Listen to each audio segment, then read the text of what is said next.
Well, the Celtics did it again. They blew another fourth quarter lead.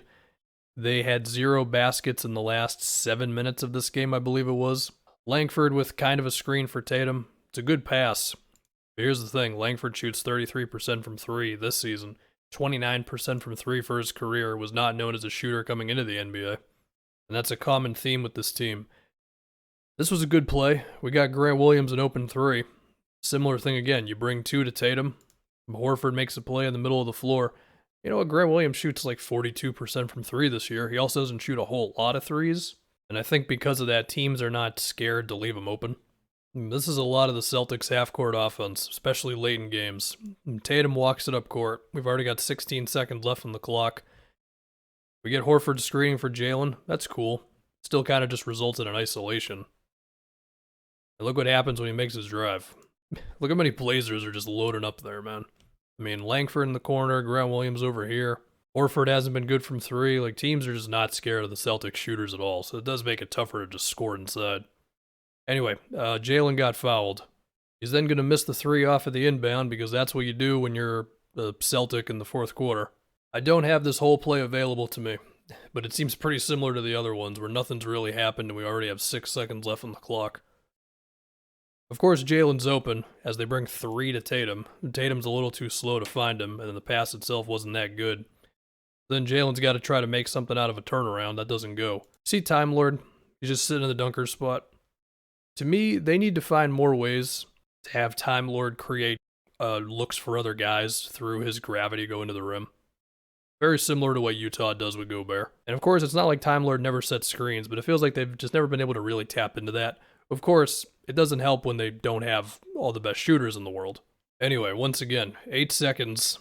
Again, Time Lord not really involved in the action at all. He's also a very good passer, which is why I wish he was involved more in stuff like around the top of the key, the elbows, whatever, get cutters inside. It just turns into Jalen having to create out of an ISO. It seems like a common theme. We get another ISO, this time at the elbow with Tatum. He did have Jalen for a moment, especially with the Time Lord screen, wasn't able to see him. And so it's just, I don't know, it's a turnaround 12-footer. And then when they were down 1, Tatum decides to go with a step back 3, which I guess is cool if it goes in, but it didn't go in. Speaking of Tatum's threes, he's now missed, I think it's like 19 in a row or something like that. And you might think it's that his shot selection is bad.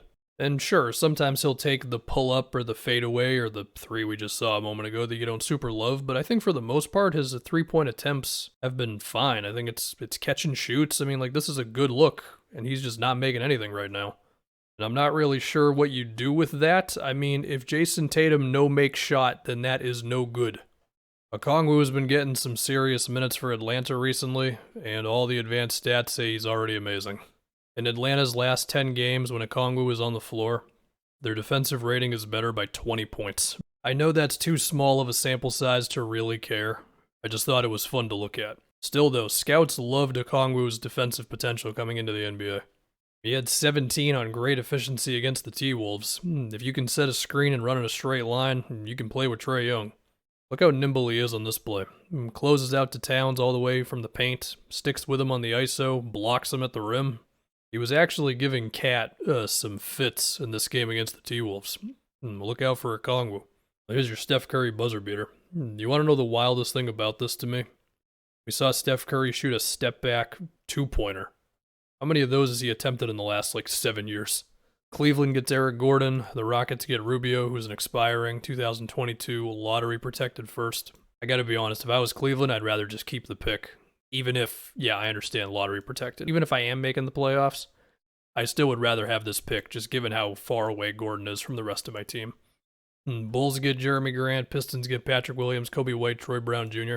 I feel like this is the toughest trade to have a solid take on right now. I know some people are a little concerned on will Grant hijack the Bulls offense. I don't think he would, mainly just because there wouldn't be an option. Like, you're really going to go ISO with DeRozan and Levine right there? I just don't think it's going to happen that much.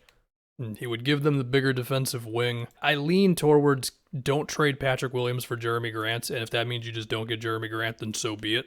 Mainly because on this team, I just think he'd be closer to Nuggets Jeremy Grant, which is a nice player, but ask me again tomorrow and I might have a different answer. Can a player carry his teammate who is holding the ball? Can Austin Reeves get on LeBron's back and then someone pass him the ball, then LeBron runs straight to the basket? Sorry to burst your bubble, Chief. This guy's on it. A player may not assist a teammate to gain height while attempting to score. Can you imagine how different basketball would have been if they never remembered to put that in? Anthony Davis has been upgraded to questionable. For as much as this Lakers season has not been fun, if you're a Lakers fan, they're still 500 and Anthony Davis is about to come back. Do any of us expect them to go on a run? No, but there's still time. I guess that's the most I'm going to say. As far as how desperately they're trying to have this roster shifted around, I don't know. I mean, there's not a lot of assets. It's THT, Kendrick Nunn, and a first-round pick like 5 years from now or something.